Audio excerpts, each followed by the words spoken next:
Okay, good morning, everyone, and welcome to this MAtchUP webinar on green mobility in smart cities. My name is Anu Tuominen. I am from VTT Technical Research Center of Finland, and I will be the facilitator of this webinar today. First of all, before starting and before presenting our speakers today, some rules for the session. So as you can see here, please keep your microphones and cameras switched off.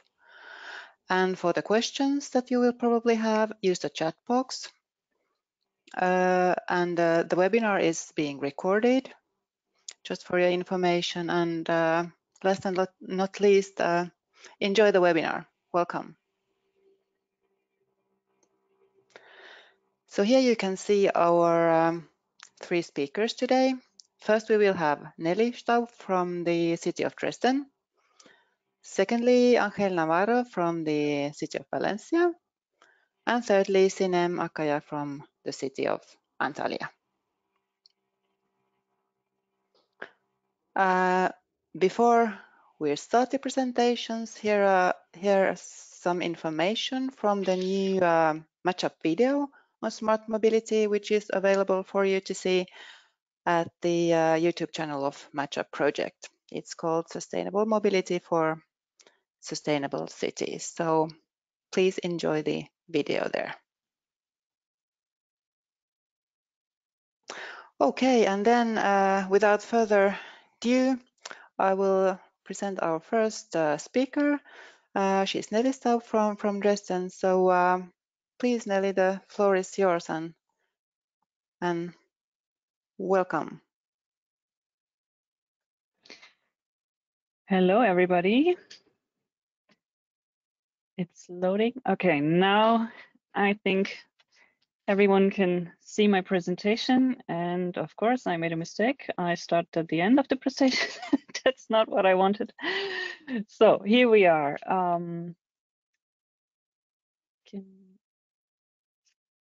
Okay, what can I do to make you see the presentation? We can see the presentation. Okay, so it's fine how it is? Yep. Yep. Okay, so mobility hubs in Dresden, I called it Smart Basics for Green Results. And I think at the end of my presentation, you will see what I meant by that. I will start and dive right in.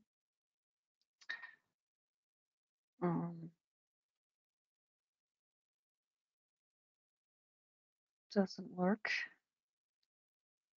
Okay, try again.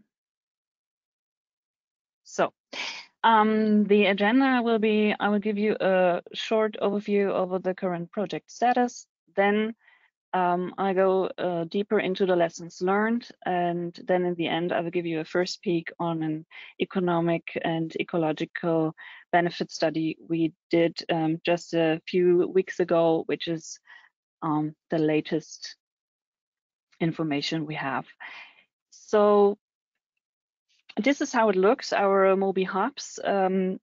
You can see that the different mobility services are bundled in one central location at a so-called Mobi hub.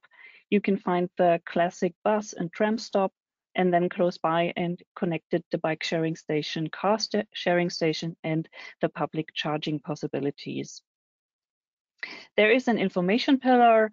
Our customers can quickly receive all the information they need there and get an overview of all the services and where they can be found.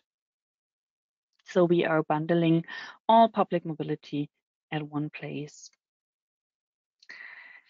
The locations of the mobility hubs are based on a City Council resolution we achieved in 2017. We have already built 44 hubs, and our goal is to realize 76 by 2023, and we already planned ahead, and the next goal will be 84 by 2024. So as you can see, our network extends across the entire city. There are central locations, but we also have locations that are close to homes in the urban and more rural places. So we make mobility accessible also in the first and last mile of people's mobility journeys every day. Okay, so now our topic today is lessons learned.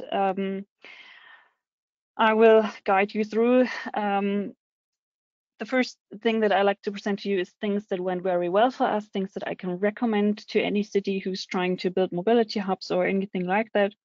And first thing is, I recommend you to set a political framework beforehand. That means set a foundation in form of commitment of the public entities, the city bureaus, the departments. So what we did is we had the City Council resolution in 2017, which functions like a contract for us between DVB and the city of Dresden. We also included the new mobility services in our public service contract. And we have saved special rights for the use of streets and pedestrian walks and other municipal areas for us to build our mobility hubs. So there is no trouble with the city of Dresden at all. Second thing I recommend is to set your group of decision makers beforehand. That means we established a task force group of people from DVB and the city of Dresden. There are all of the needed departments represented. That means that when the task force is meeting, all the people you need to make a decision are in one room. There's no long emailing, no waiting, and everyone can bring their issues to the table right away, and you can make a decision right away in one single meeting. That leads me to the third bullet point, which is set your decision process. What I mean is it is worth thought beforehand, because as I said in my before, that bureaucracy seems to be a sport in Germany and maybe also in other European countries, and it may take you forever to get a decision if you ask for everyone's approval. So it is good to set a finite group of decision makers that come together in a regular manner, and that the decision process is clear, fast, and transparent, which we, as I said, tried to make sure through our task force group we initiated. Also, I recommend to support your work with initial and ongoing market research and evaluation. As DVB, we are very lucky to have an in-house market research department. So we did some market research in the beginning to find out what kind of services our customers want, what their willingness to pay is, what attributes are important to them, and what is appealing and convenient. And we also did some evaluations along the process to see how our theory is adopted in the real world and to find out how people like our new services. And luckily, we got overall good results. So we're very happy about that. I can also recommend to use no rocket science, as I call it here. What I mean is that technical solutions are always costly regarding investment, maintenance, and they are prone to interference and, of course, vandalism. So we choose so-called dumb, non-electrified information pillars and very solid technology on our bike sharing system. We also invested in design and tried to align it with our corporate design values. We also took a study there before we started, and we found out that it is very useful to integrate our corporate design in the new brand for Mobi and mobility service we created, so that when we can take advantage of the existing corporate design values regarding trust in the brand and also habit, because people are likely to use things more often when they know them already. And last but not least, I recommend to work with private partners who take the financial risk. I know that's easier said than done, but DVB functions as a service orchestrator. We are trying to bundle all the service, put them under one roof, one brand, integrate them. But of course, as a public entity, we cannot take all the financial risks there are. So we try to keep them at the private partner side that we gathered for bike sharing, car sharing, and so on. So that's what I would recommend. And then I also took a look at the things that didn't go so well for us, our greatest struggles, as I called it. And Yeah, that's on one hand the general mindset within the company.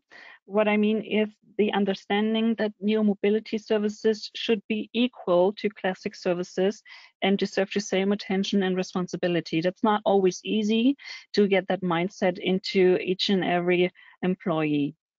So we struggled with that, but it is getting better. We are working on it since 2017, as I said, so we've come a long way. And customer ownership and data protection is very difficult. When you have multiple partners, it can become quite hard to know whose customer is it, who communicates with the customer, who charges the customer. So German and European law of data protection make it hard to share and connect customer data. So I recommend you to get a specialist who advises you when you establish your business process. I think that can really help. And then mutual communication plan with your partners is an advice I would give. Again, multiple partners, multiple advertising, multiple channels, and it proves to be best to have a mutual understanding and a plan of what, when, and how things are communicated, so no one is confused, especially your customers. Okay, so then last but not least, the ecological and economical results of the project. This is the first peak of a study we undertook only a while ago, where we tried to find out what effects does all our work on mobility and new mobility services have, and also what benefits does it bring to the community and the city of Dresden. And as you can see on the left side, there is an analysis for 2021, what effects did happen and came out of the mobility hubs and services that are already there. And then on the right side, we have a forecast for 2025, which means we looked at things in the future, and when we upscale them, how will it look then? So we're very happy to see the results here. There are 9.5 million vehicle kilometers of individual transport being avoided in 2021. We have tons of reduction of CO2 equivalents.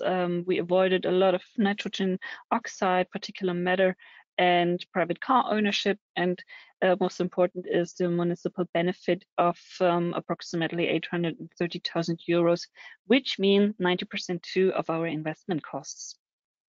And then if you upscale it to 2025, in the forecast you can see for minimum and maximum scenario, the numbers are increasing. And also on the last line, you can see the average 8.8 million euro municipal benefit, which means that per €1 that you invest into the project, you will get a 10 times higher municipal benefit out of it. And those are very good results. We are very proud, and it gives us hope for the future and support our cause, and also give us great arguments to convince city councils, new partners, old partners, any kind of doubters, especially car lobbyists and so on, so that we are on the right track to a greener mobility. Yeah, so that's all I had to say. Thank you so much, and I hope that you can set smart basics for green results in your community in the future. Thank you for having me.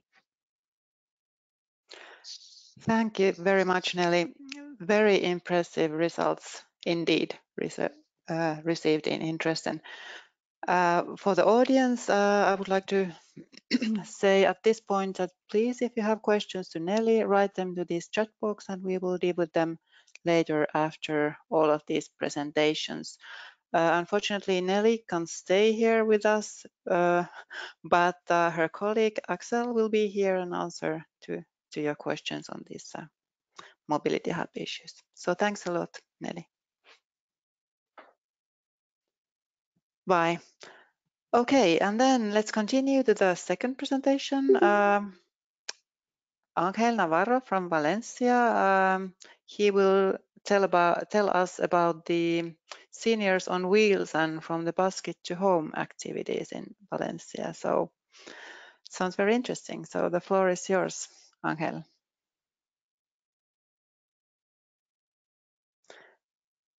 Sorry, Angel, I think you're muted. We can't hear you. Thanks, Anu. It always happens to me. Good morning, and thanks for the opportunity to introduce these initiatives from Las Naves and Valencia. We will go with a short agenda. We have several points to cover the initiative from A to C. At the beginning, we always like to introduce just a geographical overview of the project. So we move from north to the south and from the west to the east. So it's the European Union approach in the project. When we talk about the initiative, this is a short map of the maritime districts. Is the area where this initiative are taking place. It's just with the harbor and the front line, and also with classical historic neighborhood in the area. And the main point is why are we doing these initiatives, which is the main objective. When we look at electromobility since the beginning, we were trying to find some initiatives that were not only electrical buses and hybrid buses that we already covered in different initiatives, or not a replacement of one car for an electrical car or electrical points of charge. We look at something that can get into everyone's life in regular basis. Also, when we look at the previous map, we find out that the distances are great for cycling because it's just less than 1/10 of the city. So it's also we have the maritime promenade, so it's perfect for walk-ins. Also, when we talk about cycling, you can imagine kids and elder people going on a bike. So we also get all the age spectrum. So we finally decided to promote a couple of free services. One of them is called Seniors on Wheels in English, and the other one is from the shopping basket to home. The main thing is, okay, we're using electrical bikes, but we are proposing an initiative that goes beyond the savings in CO2 and gas, because it also has a social impact in everyone's life in the neighborhood. I allow myself to take a quote from Francesco Tonucci regarding cities and human scales and the children's city. It goes directly into the design of the cities, and also it relates to the bikes. If we are able to design the city for a kid, we will have a safe city. And these initiatives are an opportunity to promote the use of cycling for everyone. So what have we done already? The first initiative, Seniors on Wheels, is an initiative that promotes free transport for elder people. We have a driver. In this picture is one of our colleagues, Thais, and we promote the service at the beginning with a phone number, WhatsApp, and mail contact. We develop different video clip pieces for the users. As is in the local languages, I will gonna translate directly. So the first thing is we have a pickup of an elder lady who subscribed to the service. So we went to their own apartment. We helped her to get into the cycling. Also, she was with another friend of hers. They were cycling with our colleague through the maritime promenade, and they spent some time in the maritime sea line. So the main thing is we were able to have a real quality time with these elder ladies that in a different situation were not able to go into the bikes. They have a really nice experience, and they recommend and spread the word regarding these new services. Also, in a similar line, we have a second service that is called From the Shopping Basket to Home. In a similar way, it's also a free service for the end user and also for the local commerce. We provide also the WhatsApp number, the mail contact, and also a telephone number for use the services. We also have a video clip in a similar way. So we have it goes through the maritime area, goes to the store where has been a previous purchase. In this case, it was a pet shop. We collect the food or the dog food. Our colleague Pau was in charge of delivering the food, and he also contacted with the neighbor who already purchased the item. How do we do this initiative, and what we find out? The main thing of this initiative is that they combine different elements. From the administrative point of view, we made the tender process with the technical specifications and have a company that is providing the services. But also, on the other hand, we have public relationships because we have to do the social and management with different stakeholders, that they go from the health centers to local associations and collectives, local businesses, and also if they have any kind of representative, and also with the municipality markets. We didn't do all this at the same time, so it was from going through different layers. Also, we have the support from the communication department in Las Naves, who create different media elements like the videos we mentioned before, but also we have the website, we have different flyers. We also develop a green stamp initiative for business who wants to support sustainable transport. And also the whole organization plus the company participate in different neighborhood events, activities, and also we have the relationship with different sister projects, mostly related to health. So from healthy loneliness to active aging.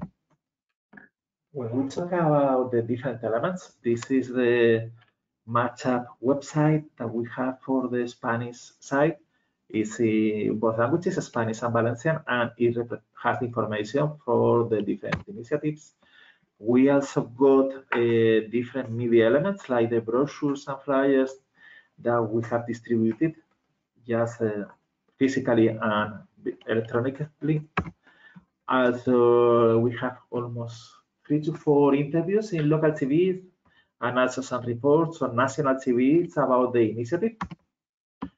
We participate in different events. These are different posters that we collect from, for instance, the first one is the cycling event that we have in the port. It was the main event we have because many people want to try the bikes. Also, it was not only elder people, it was young families with kids. The second one is an event, as you can see, the icons are for elder people who really want to be active and they are looking for sharing activities. So we went together with almost 10 different projects in the neighborhood. And also we moved with the theaters and arts for different initiatives. This one is the 25th anniversary of an initiative here. Also, we have a regular presence in a municipal market, Mercat del Cabanyal, with Pau, who is the main representative we have there. He is almost the biggest star of the project because he is the human touch, he's the contact, he's the face of the project when everyone has a question. And now we can move into lessons learned. The main thing is we developed different services that they were not in the neighborhood. So when you don't have a previous history, it's not easy to promote a service. You need trust and you need to be known. So we found resistance to change because people used to deliver packages in the way they do it in the past. And also we need to build trust. And how do we build trust? Through the network. So we look for people who has that they are really well known in the neighborhood. And we talk with them in order to promote the service.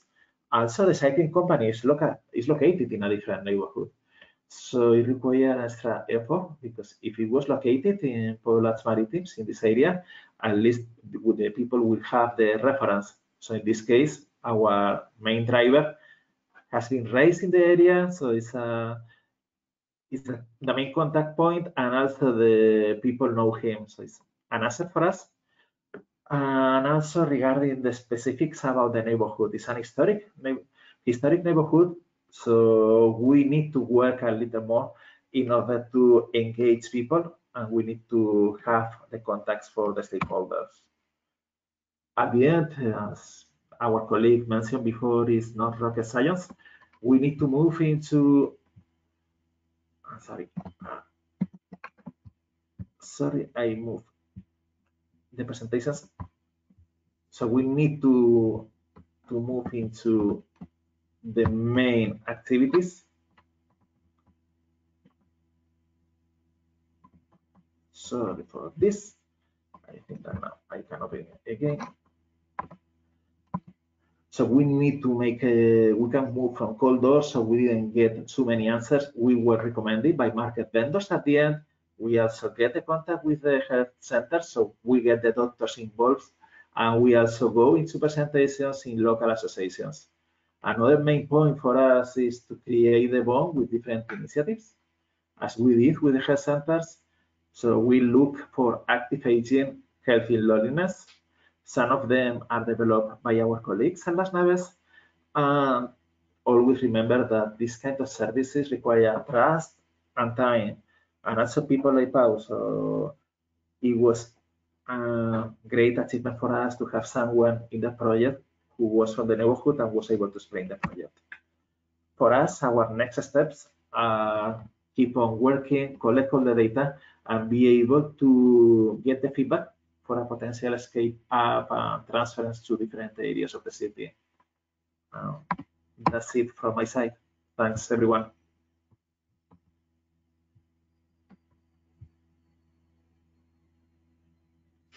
Thank you very much, Angel. Quite a lot of similarities, I think, in this one and the previous presentation. So very, very nice indeed. At this point, I would also like to remind the audience that if you have questions to Angel, please write them to the chat box, and Angel will answer them later on after the third presentation. Okay, but let's move to the third presentation today. So the presentation will be given by Sinem Akaya from Antalya, and she will talk about intelligent intersections and green mobility in Antalya. So welcome, and the floor is yours, Sinem. Okay, thank you, Anu. I hope you are seeing my screen. And Yes. Hi, everybody. This is Sinem. I'm metallurgical and materials engineer, and also a PhD student in the intelligent transportation system field. And also we are taking part in this project as TISIM. Today I will discuss about intelligent intersections and green mobility in Antalya. And here is my agenda and the titles: description of green mobility and contribution of contribution of green mobility to our lives, implementations to actions and lessons learned, lastly. And firstly, description of green mobility. Green mobility is a sustainable transportation that allows the basic access needs to individuals and societies to be met safely and in a manner consistent with human and ecosystem health, and with equity within the between generations. And so it is sustainable transportation, in fact. Green mobility is affordable, operating efficiently, offering choice of transportation modes, and supporting a vibrant economy. And green mobility would be sustainable transportation. As I said, the word sustainable clearly means activities that support the long-term livelihood of our society. Green mobility addresses some of the problems we face with the existing traditional transportation system. For example, issues as global warming, environmental damage, health impacts, and includes physical health, emotional health, mental health, and spiritual health, and noise pollution, using and disposing of transportation machines that we use increases are massively impacted by the transportation. And as I said, green mobility presents some modes of green of transportation, and here is the modes of green mobility. First, electrical vehicles. They have long been touted as a greener alternative to our traditional internal combustion engine, and they're important to reduce the emission and also greenhouse gases. Pedestrians, and we can say that it's free and it's a good form of exercise, the body, and it involves no greenhouses, so this is important, an important mode. And bicycles, using bicycle to commute is another great mode of green transportation. Faster than walking, and to buy a bicycle or to maintain a bicycle has a low cost, and also and of course the public transportation is a good mode of green mobility. And the second title, contribution of green mobility to our lives. Green mobility has wide-ranging benefits at environmental, health, economic, and individual levels. There follows a list of some key benefits of using green transportation. Less polluted environment, improved health, more sustainable economic development, money saving, and less noisy environment. And implementations of actions we did in Antalya, and some transportation and traffic regulations actions are started within the scope of the project. And 2 electric buses will join public transportation. 30 scooters are purchased, and also charging stations are installed. 20 vehicles are purchased to join the municipality fleet, and 2 new intelligent intersections are installed. I'll mention in the detail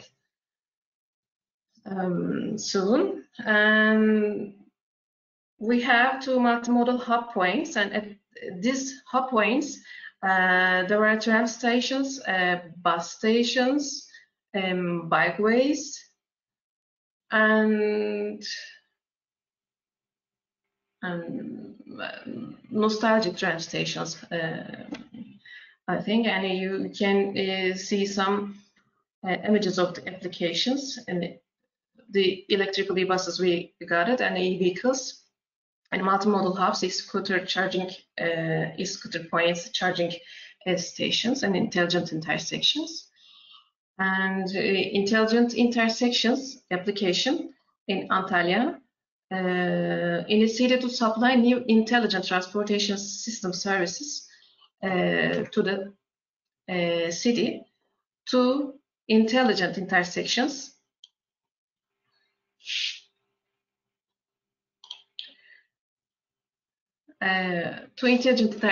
were applied to main key points of Antalya. And at previous situation, there are some social problems.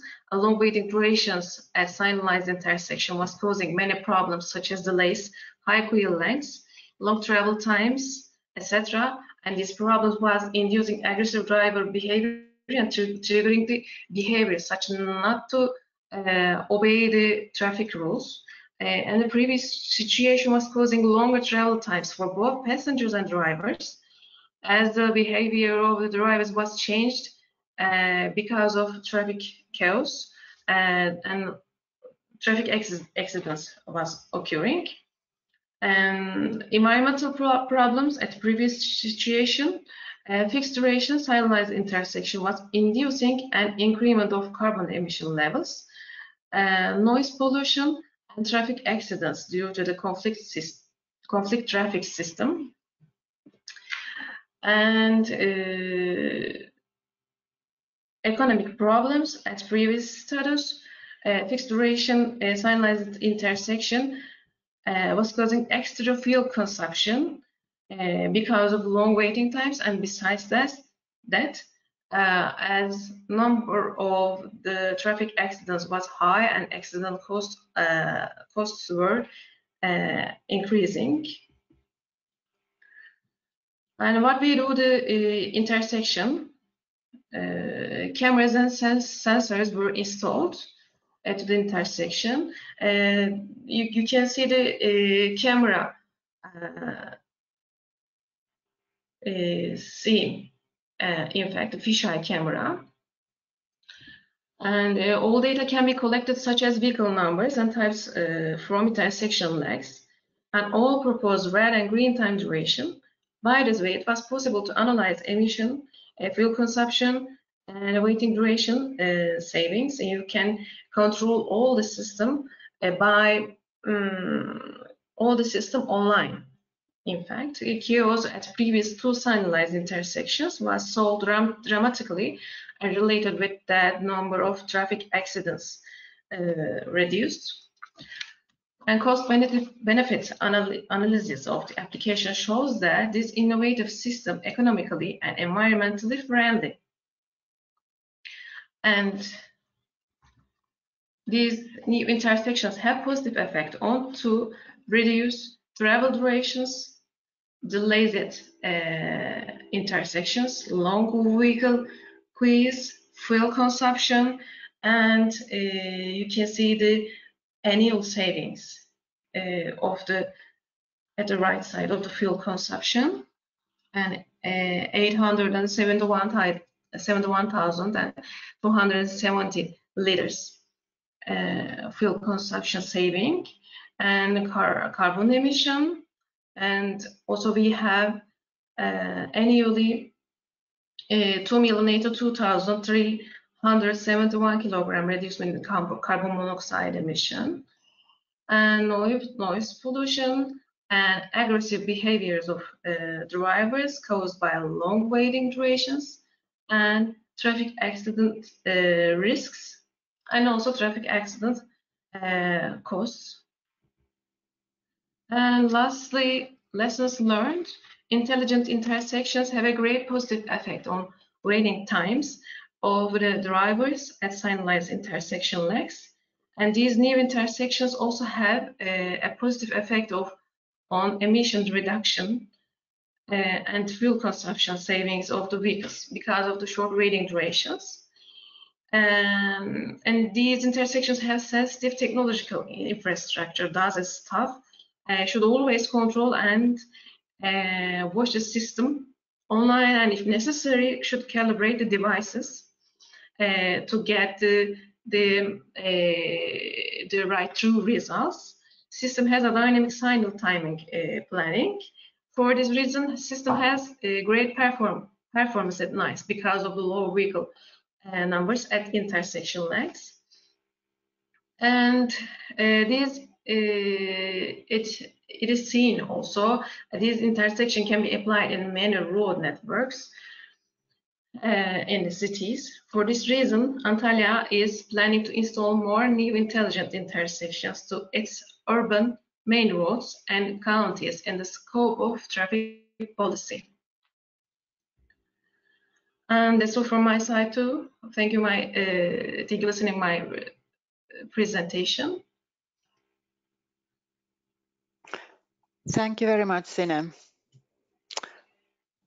And again, reminder to the audience, so please, yes, it's now time for the questions and answers. So please write your questions in the chat box, and our speakers will be happy to answer. First of all, I would like a question from Dresden Mobility Hubs. This is from for Axel. So how do you choose your partners for these mobility hubs, and what are the aspects that you should consider? Yes, hello. Also from my side again, and hello from beautiful Dresden. With choosing the partners for the Mobi points, basically we are bound to stick to the European tender law, of course, to find, for example, the bike sharing partner or the car sharing partner. We received a lot of funding, not only through European project MAtchUP, but also through some federal projects. And so that is why we are bound to the European tender law. I mean, of course, we know the market for these kind of services. Yeah, so it's of course beforehand we did some checking of the market, which companies are there, what do we want, what are these companies offering, what are the qualities, the connections, the strategies, and in the end, it's let's say in the process, it's a kind of weighing between what we wanted and what these companies can offer, also from an economic position. And then you try to find a good compromise between this. For example, for the intermodal mobility hubs, as you saw when Nelly showed the slide, we have a strong corporate identity at these intermodal mobility hubs. Black and yellow, this is the color of moving environmental friendly through Dresden. So of course we negotiated with the bike sharing partner that when I use their app for booking a bike, it's in black and yellow. And also the bicycles represent this corporate identity. So these are the small things we have to take care of. But in the end, the answer short is we are bound to European tender law to find these partners, and this is what we do. Thank you. Okay, thank you, Axel. Yes, I suppose it's quite a lot of balancing between different issues in really developing and implementing the hubs. Okay, then we have a question to Angela as well. So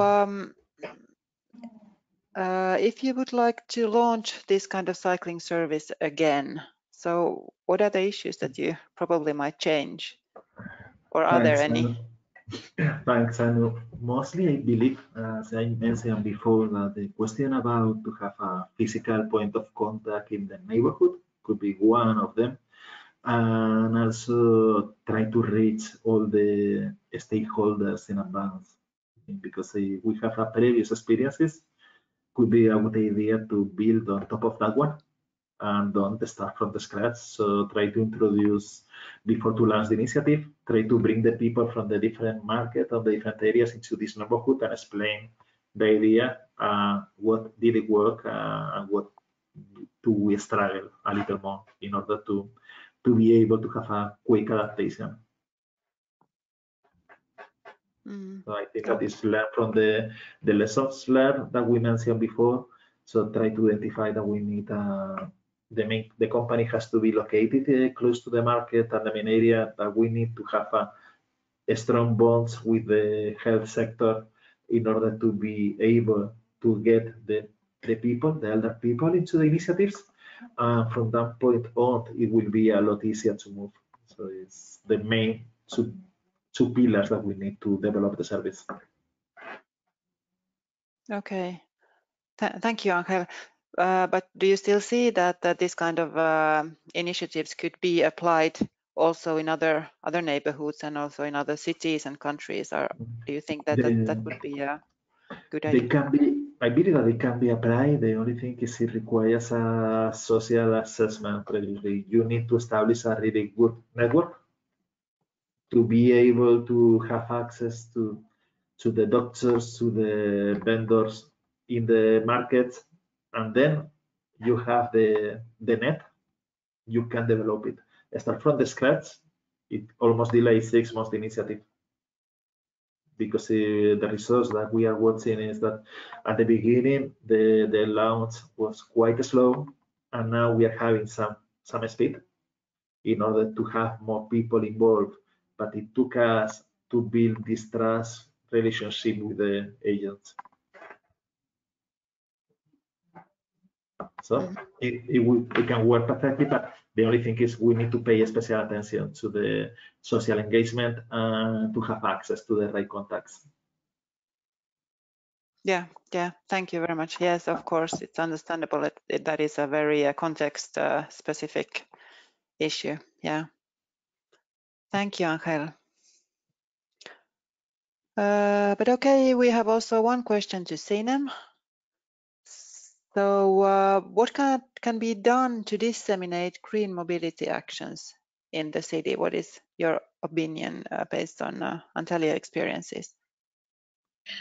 Okay, first of all, it's so important to inform the public about the green mobility, and its application is easy and has some benefits to them, and to introduce also the subject.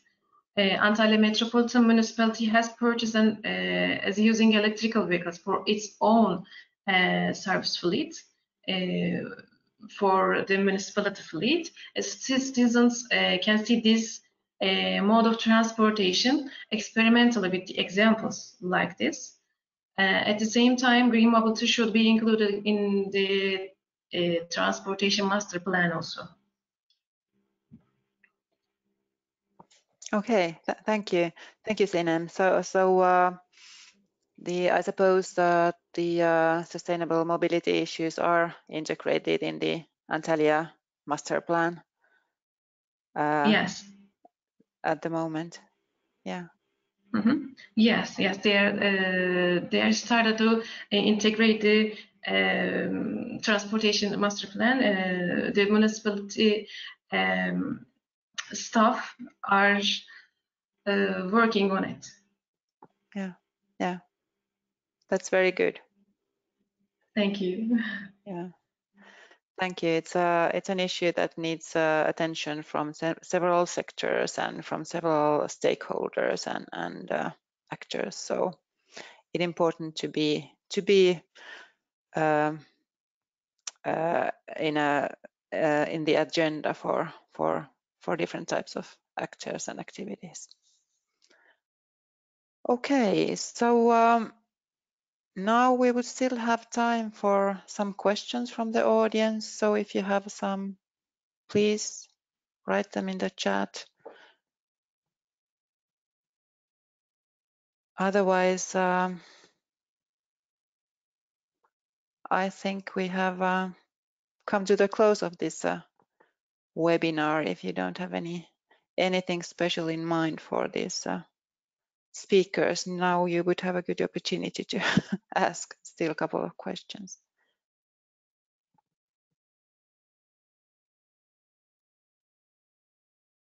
But if not, then I would like to thank you very much, all the presenters, Nelly, Axel, Angel, Sinem. Thank you very much for your contributions to this webinar, and thank you for the audience. And I'd like to wish you all a very nice rest of the day. Thanks, Anna. Thanks, everyone. Bye-bye. Thanks. Thanks. Bye. Thank you. Bye-bye.